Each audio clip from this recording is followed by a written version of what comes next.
So this one was the result of the previous lecture, where we have talked about the variation of the pressure with depth, and we have said this is fluid element. It is a three-dimensional fluid element. It is cubic, it has dimensions into the page, and the area, the length here is del x, and here the length of the fluid element is del y. And this was the result of the last lecture, said that if it is in equilibrium, you will have the variation of pressure with the z-axis in a linear manner. dp by dz is negative rho g. And the result we have said, it says two things. One is that the linear, so p is linear function of f of z, it is k into z. It's linear function. And the second thing that we have said in our last lecture is that this was the first thing, it is linear, and it is normal to surface, normal to surface. If you take any pressure here, if you take any pressure, this one, it is normal. If you take that one, it is normal. If you take that one, it is normal. Whatever pressure value, pressure location you take, it is normal. But that is very important thing. And the last thing I want to say is that the z is the perpendicular distance. So what I mean perpendicular distance or perpendicular, let's explain the last part, what I mean, and then I can summarize it as a third option. Say that this is the free surface, okay? And under that free surface, I have a body. But this object inside, this part is air, and this part is water. And this object is under some angle. Okay, you see it is under some angle. It is inclined. And to find the pressure value at any location on this surface, let's say that I'm trying to find what is the p value here. So first thing I should notice is that it should be perpendicular, and then the force due to pressure should be like this, F1. Due to pressure, okay? And I know that F1 is rho g delta z. And the delta z is not this delta z. Let me show with different color. It is not delta z that is here. Okay. Delta z. This is not delta z, okay? This is false. Most of the exam problems, the students take this delta z, but the delta z is this one, the perpendicular distance. Delta z, or the shortest distance. It's very important. This is the location of the resultant location of the pressure force, and that is the distance. Okay, to take the distance, you should take the shortest distance, in other words, or the normal distance to that line of action of the force. Good. And now we are going to talk about hydrostatic force on submerged surfaces. We can have different applications of the submerged surfaces. One is the pipelines underwater. You can see these are the pipelines underwater. And on this pipeline system, you have the pressure of the water on all sides. You have the pressure, and you have pressure here. You have the pressure here. Or you can have the underwater tunnel, and you have again the pressure of water. Okay, all of these surfaces are submerged because they are in water. Okay, they are submerged as they are inside the water. And also you can have the pressure vessel here. So inside it, you have some liquid. And you see this one is submerged, this cap. And there is also a cap here also. It is also submerged because it is underwater. And also here you have the similar pressure vessel here to understand it easily. And you have the water inside it, and this water applies pressure on this cap here. Different applications, but at the end, the question is, what is the value of the resultant force? This is the first question. And the second question is that where it is location, or its arm, or if its line of action. Okay, these are two important questions that we are interested in hydrostatics. For the pipeline system, for the water tunnel, and for this one, because at the end, you will use some mechanism to hold the pieces together. For example, in this one, you have one top piece and the one bottom piece. And here you are using the bolts, okay, to hold two pieces together. And the question is that, what should be the how many bolts should I use, and what should be the spacing, etc. These are strength questions. But those strength questions arise because we have the water. Here, hydrostatic force acting on the caps here and acting on it or acting on the water tunnel. And strength of the water tunnel will be important because here again the hydrostatic force is acting on the water tunnel. And to find the hydrostatic force on submerged plane surfaces, you see it is plane. Okay, plane means that you will have, so this is the cross section of the plane. This is arbitrary. You can see it is arbitrary plane. It has any shape. It can have any shape here. And this one is the side view. So if you think this one as a paper, if you look from the side view, and you will see very thin. This one is very thin. And you will see a very thin paper here. Okay, from the side view, but from the top view, you will see the paper like this one. And what we are trying to find is that what is the resultant force acting on this sheet of paper and where it is location. And this part is the free surface. I have said it demarcates two borders here. We have the air part here, and we have the water part here. It shows the two borders here. And then the aim is to find the location of the resultant force. And in our previous lecture, we have said that there is some pressure force acting on this location, and there is some pressure force acting on that location. You have two pressure forces, one is there and the one is there. And these two pressure forces are linear. So they are linear, so you should have a linear slope between these two. And we have said that you don't have any zero pressure here because till that location you have some height. I use different color here. This is the point, let's say A, and this one is the point B. Until point A, you have some height of, this one is ZA. And the pressure at point A is equal to the density of the fluid, the gravitational acceleration, and the height or depth till that location, rho g ZA. You see, I've taken the shortest distance. And also you should notice that the force is perpendicular to the surface. And the distribution of the forces on this planar surface is linear, and it is very similar to load distribution on the bridge. There are lots of cars on it, and the load distribution is continuous. And similarly here, the distribution of the load on this one is continuous. Okay. You can use the integral method to find the distribution of the loads on this surface.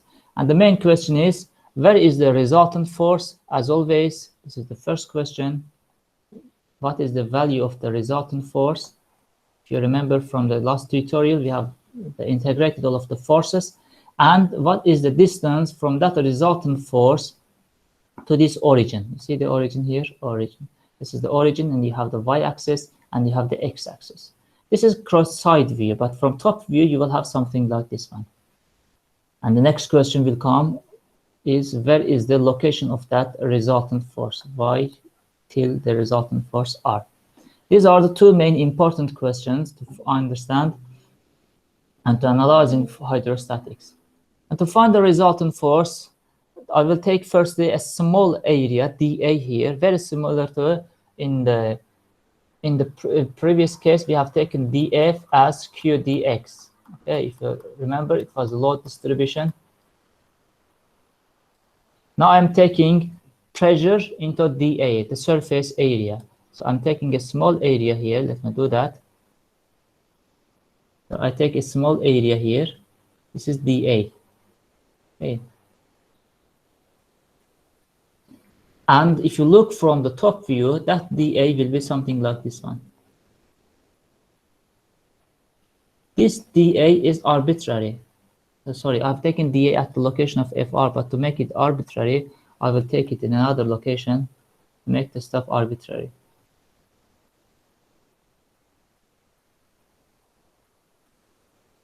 To make it arbitrary, I should select dA at a different location. This one is the distance of YR. And I will take dA at a different location. to make the stuff arbitrary, I take dA here. This one is the dA.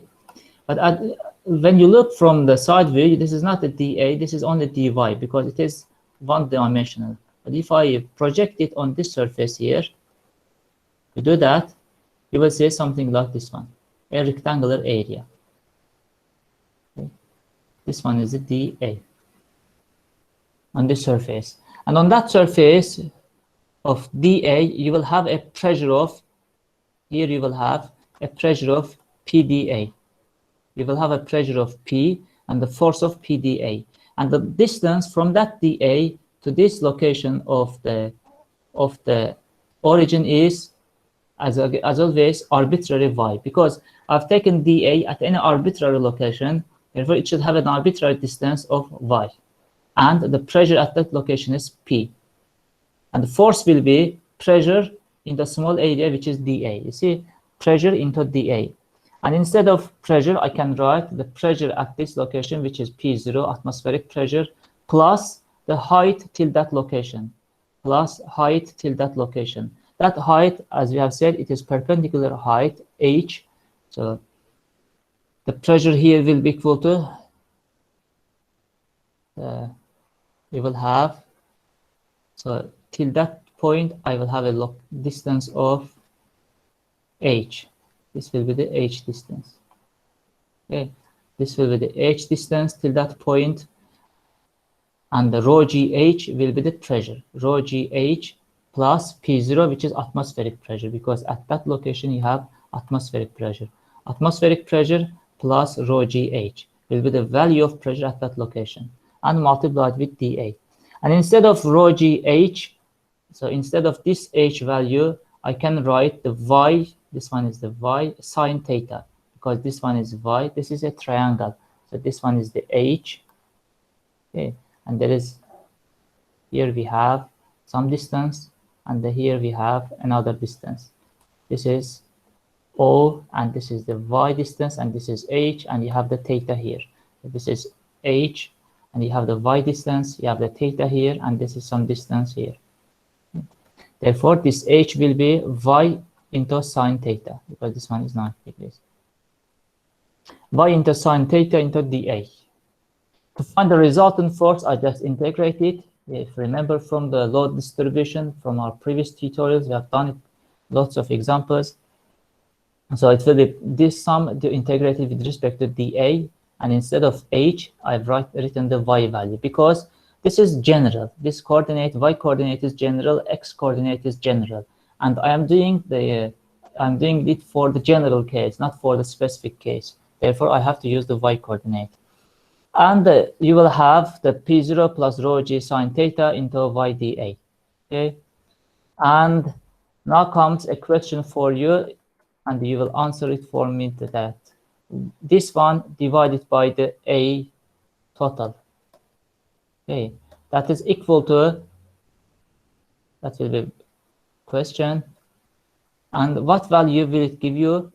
Okay, so the answer is y by 2, and the second answer is y by 3, and the third answer is the average value of the y average, and the fourth value is that square root of y. And this will be a question for you, and let's see who has a true answer. 1, 2, 3, 4. Which value you will get?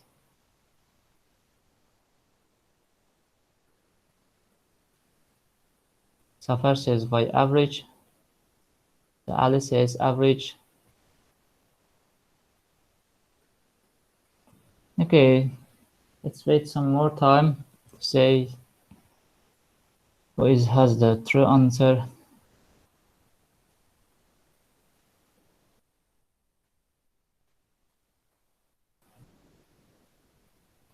Okay, so the value will be the average value, as most of you said. It will be the average value, very similar to the, you remember this one, the average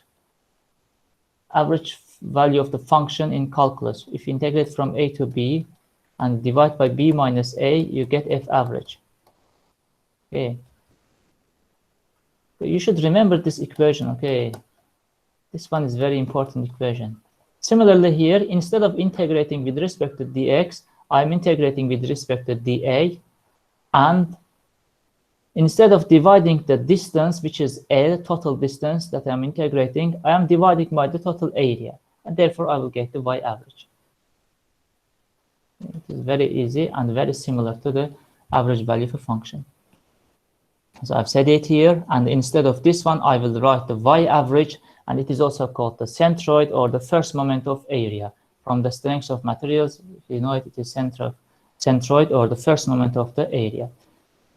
So what it means is that if I replace instead of that one, so I can write this one as y dA divided by the total area is equal to the average value of y, or the C, centroid. Okay. Or can I write this one as yc into the area will be equal to yda. That's what I will do here. I just replace it here, and I have this value. So this one finished the main important part of the hydrostatic force. So to find the hydrostatic force, Fr, so what I should know is that the distance till the centroid of the object, so hc, you can see, centroid of the object, and that's all. Very similar to, let me write it here, very similar to load example. Say that you have a uniform load here, a uniform load. And this is point A. And how do I find the resultant force? To find the resultant force, what I will do is that I just find the area of this one. Okay, you just find the area of this one, which is qdx, from 0 to L. So I'd say that this has a length of L. And similarly here, to find the resultant force, instead of taking dx, because it is two-dimensional, I take the area dA with the pressure P and integrate for the total area. That will give you the value of the resultant force. Okay. And that one will be equal to rho g into hc into the area. C is the centroid of the object. This is the centroid of it, C. If it is a rectangle, the centroid of the rectangle, if you remember it, it is 1 by 2 and the 1 by 2. If it is triangle, you will do the same stuff. Okay, so I will find the distance till the centroid of it. That distance will be yc, but you should remember, I'm not interested in yc, but I'm interested in hc, perpendicular distance, shortest distance. We should be clever here. So the hc, so rho g hc into the area will give me the resultant force.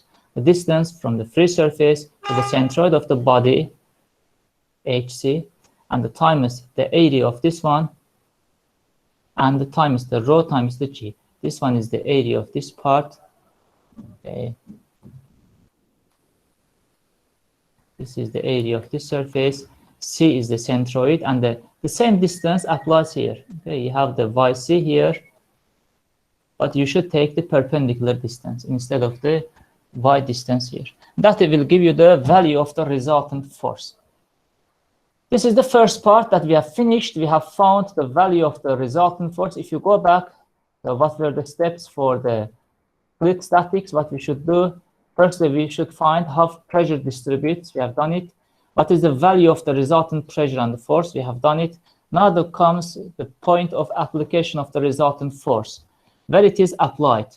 Okay, the question comes, the last one, and let's do that. And then finish the hydrostatic part, the fluid mechanics. And to find the line of action of the resultant force, if you remember from the load distribution of our last lecture, we have said that the xr into the force r will be equal to the moments. You will add the moments dm. Okay, and instead of that one, I can write q dx multiplied with the x distance. You add them from 0 to L. Okay, if I write it, say that this is your beam, and on that beam you have some uniform loading on it. And to find the resultant line of action of the resultant force, what I do is that I take a small dx here with an arm of x with a load of q. Okay, q dx, this part will give me the force, and that one with multiplied with the x will give me the moment of the force. And if I add all of these moments, that will be equal to resultant force with its arm. I will do exactly the similar step for fluid mechanics, and in fluid mechanics, we will write the y into the location of the resultant force in the FR, and that will be equal to the force, which is PdA. You can see here the force was QdX, and now it is PdA, because dx is units of meter and the q is units of newtons per meter. But here in fluid mechanics, pressure is newtons per meter square, and this one is the meter square. You will have the cancellation of the units, and at the end you will have the newtons. And the arm of PdA, the arm of the PdA will be exactly the same as this one. It will be y. Okay. Now let's go back to our example. See. So here, now comes the arm of the PdA here. So let me erase this part, which is the resultant force. We have found it. This one, let's erase it. And erase that one too. This one too. Let's erase the other values.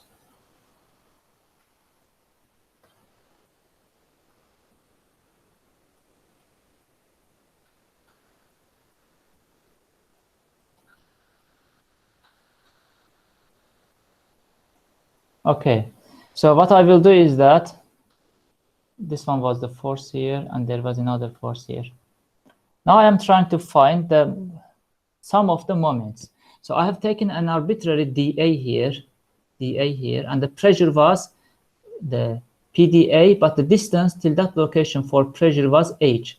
Now I will find the moment arm of this pressure PdA. And again, my question comes to you. I will erase this part, and the question is as follows. Let me write it.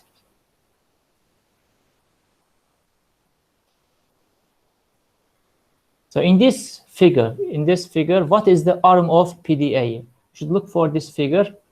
So the arm of PdA. What is its arm? The question, and the one is y. The second is y sine theta, and the third one is the y cosine theta, and the fourth one is the x. So this one will be a question for you. What is the arm of the pressure at this picture with respect to origin? With respect to origin, and what will be the value of the arm of the PdA? Let's see.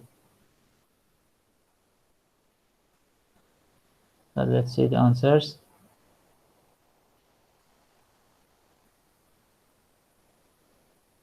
So let's see some more people. Everybody.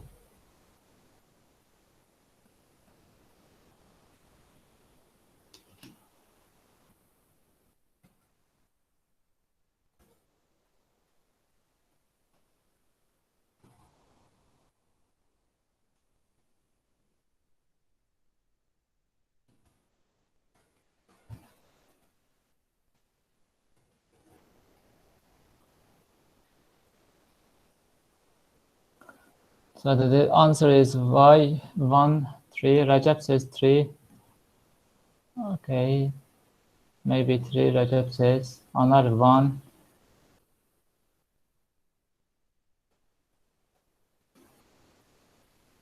Okay, so let's see. Reza says 1. So the true answer for the case is that, or this case is the 1. Why? Because here, if I erase this part here, so we have a pressure which is perpendicular to the surface. This one is the pressure force that's perpendicular to the surface. It applies with the PdA here, and the arm of this force is, you see, the force is perpendicular. This one is perpendicular. Again, here it is perpendicular. And the arm of the force with respect to O is the distance from that location to the point O, and which is the Y. You see here, the arm of this pressure force is Y from the line of from the action of the line of action of the force to the point A, which is the Y distance. Okay. So for this part, you should be careful. So when we say that the pressure value, the P here, is rho G, so the sine Y sine theta. Okay. For the pressure value, you should take this distance. Okay. But arm of the force due to pressure is that distance. Okay. Should be very careful here. And then if I do that, I will write the YdF. So I will do the same step here, YR into FR. And the YR in fluid mechanics, we call it YCP instead of the R value. So the FR and the YdF, and the YPdA, the arm, okay, the same arm here. And then Y squared dA. The quantity comes into picture is that it is called the second moment of area, and it is from the strengths of materials or the mechanics of materials, and it is shown as the IXXO. So what it means is that this is second moment of area, but calculated with respect to point O. Okay, this is calculated with respect to point O, and this Y squared dA, this integral, so it has been calculated. Okay. So this integral has been calculated for simple shapes or simple geometries. Okay, and you can look for the tables for the value of the Y squared dA. But the problem here is that for the simple geometries in the tables, the value of Y squared dA has not been calculated with respect to point O here, but it has been calculated with respect to centroid of the body. Okay. If you go back to here, the Y squared dA of this surface, is not calculated with respect to this axis, but it has been calculated with respect to that axis. Y prime, and this one is the X prime. So therefore, we should convert the Y squared dA. So this integral, we should convert this integral into with respect to point C, centroid of the body, instead of the origin of the body. Okay, this one is very important for using the integrals, for using the tables. If you go back to here, so we will use the parallel axis theorem, and the parallel axis theorem says that if you are trying to find the second moment of area or Y squared dA with respect to centroid or any distance, then for this one, you should multiply the distance till that location. For example, if you are trying to calculate the second moment of area with respect to x-axis, IXX axis, so that one will be equal to, with respect to C, centroid, plus the area multiplied with distance till that point, okay, Y squared dA. And I will replace that one back to here. Instead of the second moment of this one is IXXO. Instead of that one, I will write the function with respect to centroid. And then we divide both sides with YCP, and you will get the final result as, so we know the FR, we'll just replace the FR back to here, and the final result will be this one. So this is the location of FR. So where FR is located, it is located YC, the centroid of the body. It is here, C. It is here, C. It is plus some positive, because rho is positive, G is positive. Sin theta, this one is the theta angle here, it is positive. And IXXC, it is positive quantity. P0 is atmospheric pressure, positive. Area is positive, and the rest is positive. Therefore, you have YC plus positive quantity. So the line of action of the resultant force is here. So this is the line of action of the resultant force. But this line of action of the resultant force is called the YCP in fluid mechanics. The C is center, and the P is pressure. It means that the center of pressure. Okay. So this one is the CP. Okay, line of action of the YCP is below the C value here, YC value here. Okay, good. Now I will have one more question for you. Let's see who will have the true answer. Who will have the true answer for this question? The question is, so if the Y value is very large, so you should select the true case. Which one is true? The first case is that YCP will be below, YCP will be above. Erase it. YCP will be above YC, and the second will be YCP same as YC, and the third value is that it will not affect. Okay, you have three cases here. If Y is very large, if I select the object, this object is, so this is the distance till that object, but I select the object somewhere around here. The object is submerged at a larger and larger distance. The question is, what will be the same line of action of the resultant force? Will it be the same as the centroid of the body, or it will be above the centroid of the body, or it will not affect it? Let's see your results now.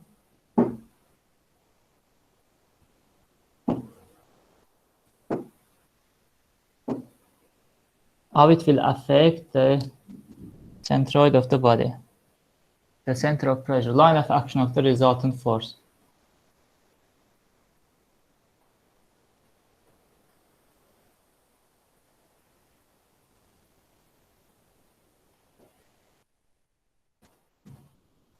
There is only one answer, so it seems that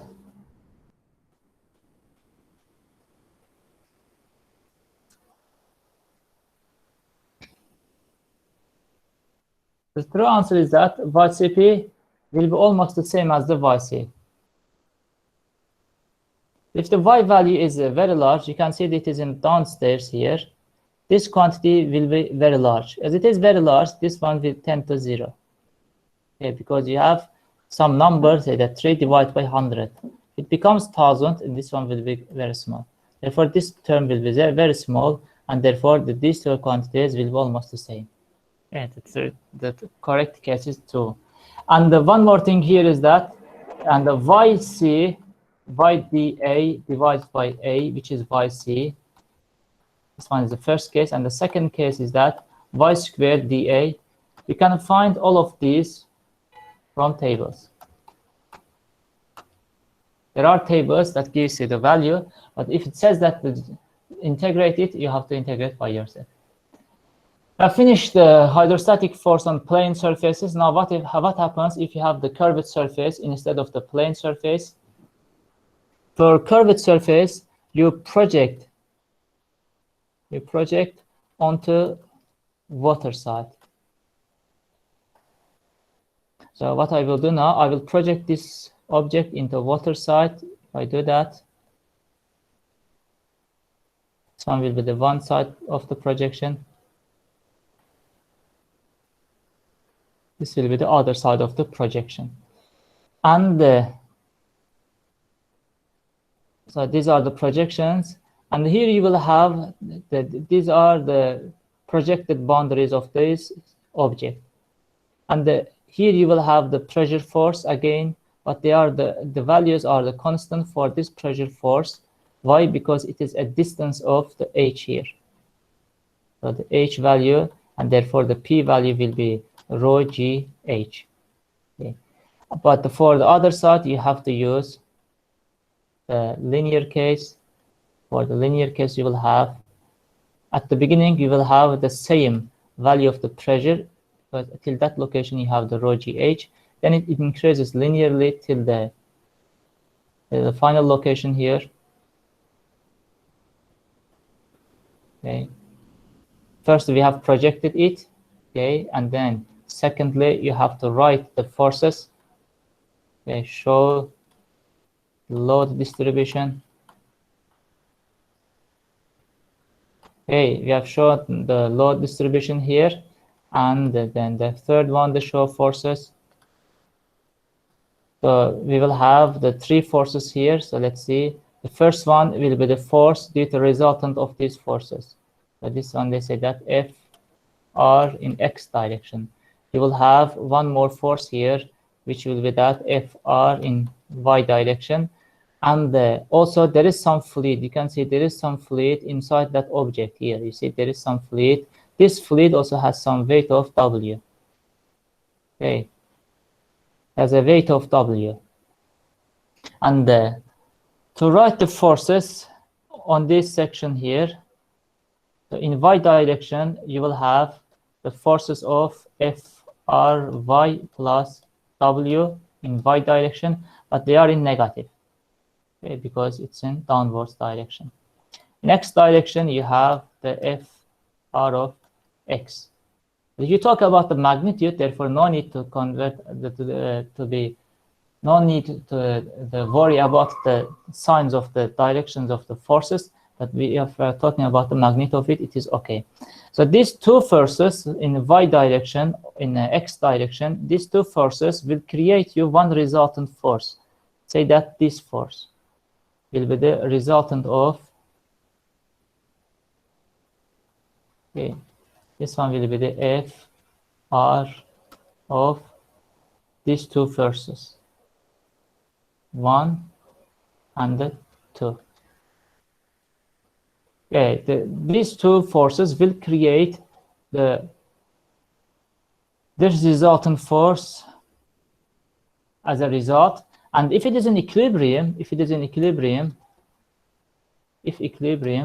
since we are talking about hydrostatics, the static part means that it should be always in equilibrium, and then it means that Newton's third law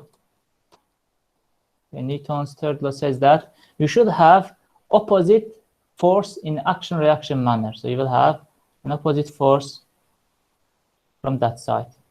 F object on fluid, and this side is F fluid on object. Okay, so object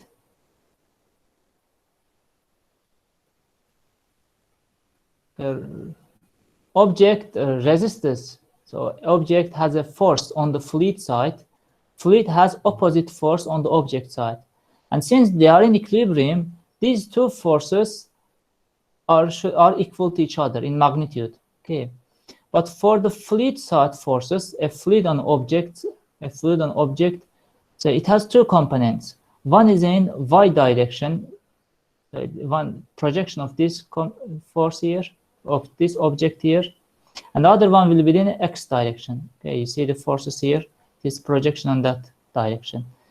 Okay, therefore, to find the force that should be resisted by the object, the fluid side, it is enough to find the fluid side forces on the object, because at the end they will have the same value for the equilibrium.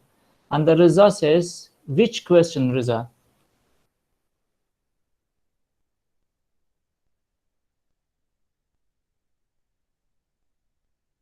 Which question? Bundan evvelki sualı deyirdi müəllim deyəsən. But there is poll question. Y is very large, what happens? Yes. So in this question, we have said that if Y value, this one, is very large, you see here, if it is very large, this part becomes large. This part becomes very large. Let's say infinity. I don't know, but for largeness, we can show the infinite value. But the top side of it is not so large. Okay, so some small number divided by the infinity will get you to 0. Okay, and it will get you to 0. If it is 0, then these two quantities will be equal. Okay, we have done the stuff for the hydrostatic force on submerged curved surfaces. We have the curved surface.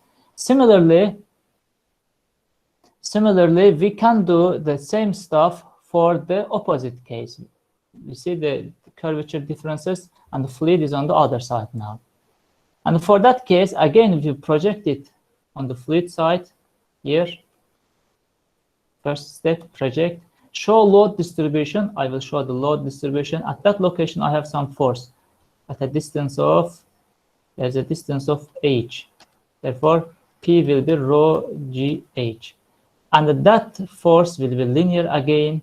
If I show it linearly, linear load distribution, I projected it to the water side. Okay. And I will do that for the bottom part. You will have the force here. Let me use other color.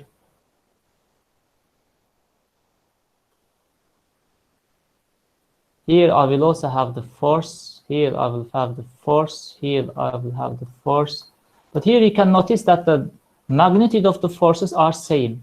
Okay, they are not different because we are at a location of, you can see here, the distance till that location is h2 and the P is rho GH2.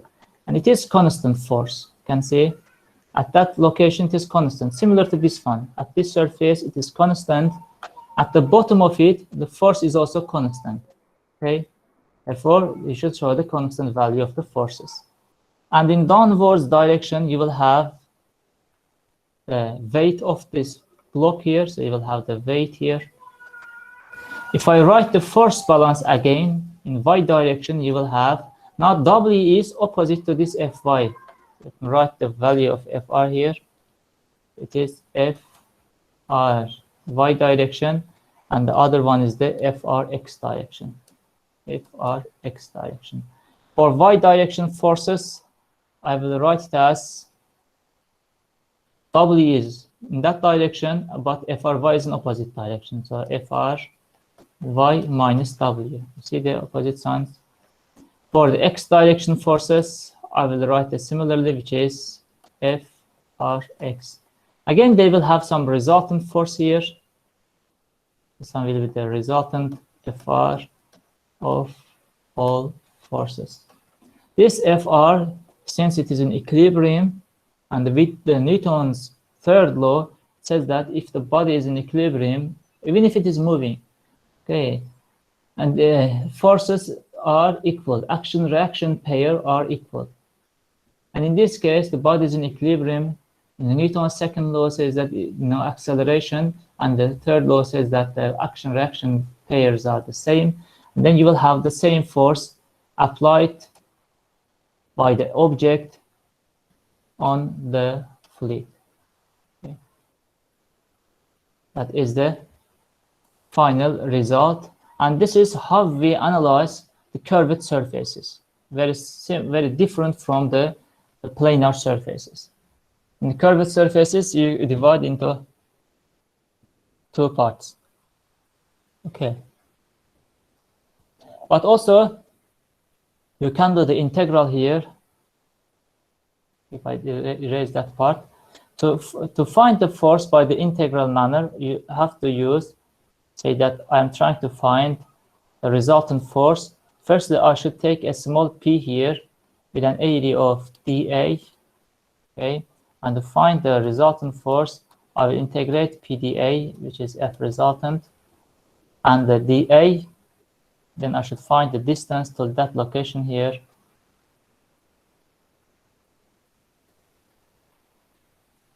That distance will be y.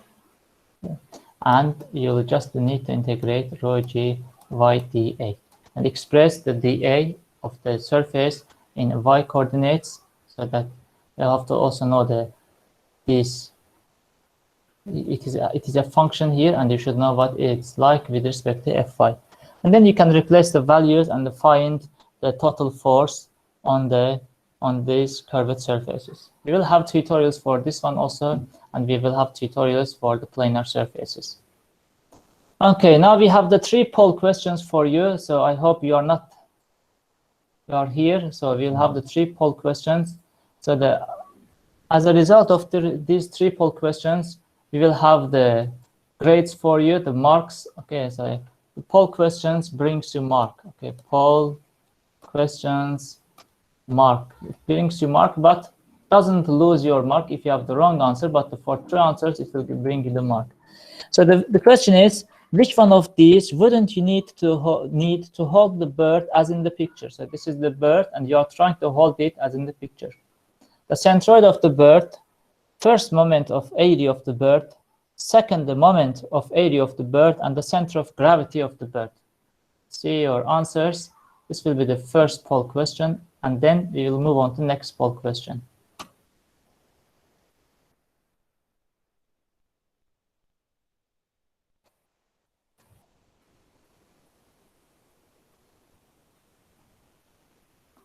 So which one you need to hold the bird as in the figure?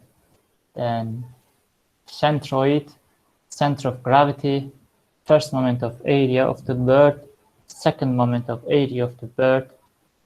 Which one of these wouldn't you need?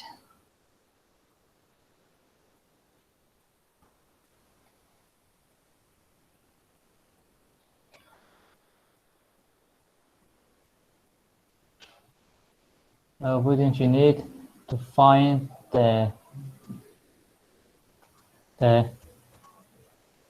so the true answer is there are different answers. Firstly, the centroid of the bird. So firstly, we should do this analysis. There are loads on the bird, so the bird has some weight. It has weight in all directions.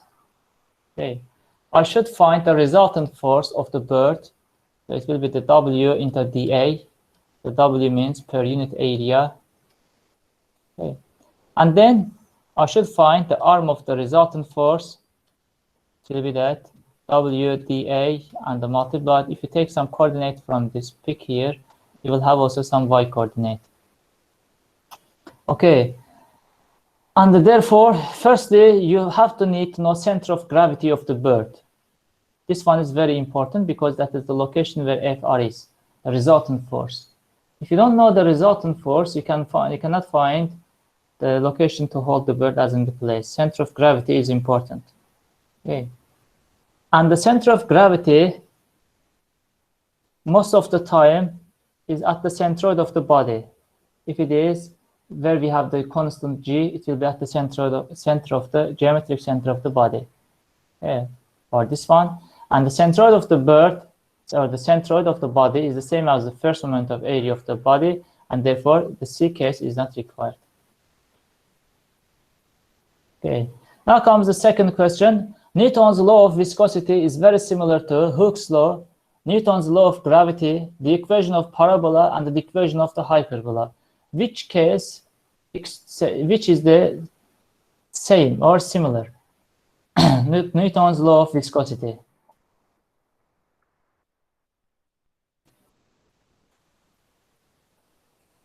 So if you remember the Newton's law of viscosity, it says that the shear stress acting on the fluid is equal to viscosity of the fluid multiplied with the change of velocity. So this is U is x direction velocity, x direction velocity. So it should be equal to multiplied with change of x direction velocity in y direction. Okay, you see here, these are x direction velocities, but the velocity changes in y direction. See, fluid flows in x direction, but different velocities in y direction. So there are, yes, we have the true answer, which is the Hooke's law, because this one is linearly proportional. Tau is linearly proportional to that constant. Here we have the Newton's law of viscosity, which is very similar to Hooke's law, which says that the F is K into X. Now comes the last question of the fluid statics part, and the question is as follows. So we will have a video here, and from that video you should find which type of the fluids there is the video about. Okay, so let me play the video. Out of it alive. I'm going to show you how to get out of it alive. And what's nasty about this stuff is the more you fight it. One more time. I'm going to show you how to get out of it alive. And what's nasty about this stuff is the more you fight it. Which type of fluid is about the group of fluids called shear thinning, shear thickening, the thixotropic, and the Newtonian. We have which case is true. See it?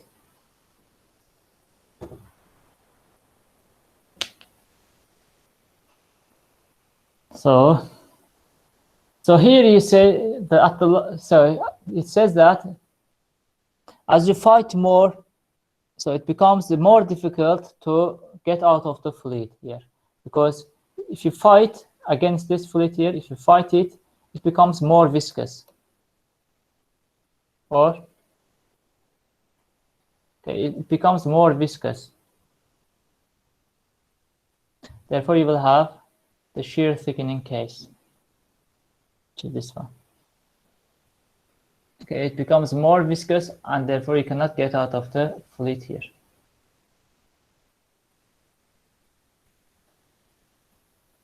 Okay, so that is the end of the fluid statics part. This was the last question for the fluid statics part. We have finished this one. So